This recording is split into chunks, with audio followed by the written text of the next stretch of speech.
அனைவருக்கும் வணக்கம். நான் பிரபாகர் ஜோதிடர். ஓம் சிவாய நமக. சிவசக்தி திருச்சிற்றம்பலம். இன்று பிறந்த நாள் காணும் அனைவருக்கும் வாழ்த்துக்கள். இறைவனுடைய அருள் பரிபூர்ணமாக உங்களுக்கு கிடைக்கட்டும். உங்களுடைய மனம் எதை எண்ணி ஆசைப்படுகிறதோ அந்த ஆசை நிறைவேறட்டும் என்று எம்பெருமான் சிவபெருமானிடம் அடியன் வேண்டிக் கொள்கிறேன். அதே போல இன்று திருமுன்னாள் காணும் அனைவருக்கும் வாழ்த்துக்கள். இன்று கார்த்திகை தீபம் 2வது நாளாக கடைபிடிக்கப்படும். அதனால் இந்த இறையல் சம்பந்தமாக சொல்கிறேன். வீட்டின் பூஜை அறையில் செய்யக்கூடாதவை சில விஷயங்களை சொல்கிறேன். நீங்கள் கருத்து கொண்டு பயன்பெறுங்க. ஒவ்வொருடைய பூஜை அறையிலும் தனித்துவமான அம்சங்கள் கொண்டிருக்கும். வீட்டில் பூஜை அறை என்பது நமக்கு வாழ்வில் அதிர்ஷ்டத்தை கொடுக்கும் அறையாக இருக்கும். நீங்கள் வணங்கும் தெய்வங்கள் எப்போதும் உங்களுக்கு துணையாக இருப்பதை உணர வேண்டும். அதற்கு உங்களுடைய பூஜை அறையில் சில விஷயங்களை சரியாக கடைபிடிக்க வேண்டியது அவசியமாகிறது.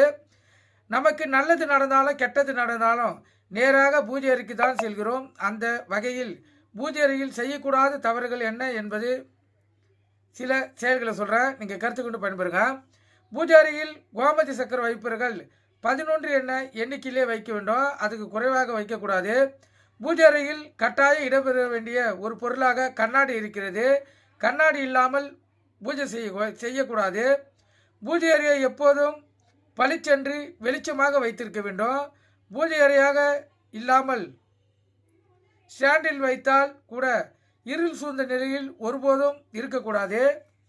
கையில் விளக்கு ஏந்தி ஆராதனை காட்டக்கூடாது. பலிபீடத்துக்கு நடுவிலும் லிங்கத்துக்கு நந்திக்கு நடுவிலும் செல்லக்கூடாது. வீட்டில் சாமி படத்துக்கு நெய்வேதி வைக்கும்போது எச்சில் பட்ட பாத்திரங்களை பயன்படுத்தாமல் இருப்பது மிகவும் நல்லது. அதற்கென்று தனியாக பாத்திரத்தை வைத்திருப்பது சிறந்தது. வீட்டிலிருந்து கோயிலுக்கு செல்லும் போது வாசலில் கோலம் போட்டு விளக்கு ஏற்றி விட்டு தான் கோயிலுக்கு செல்ல வேண்டும்.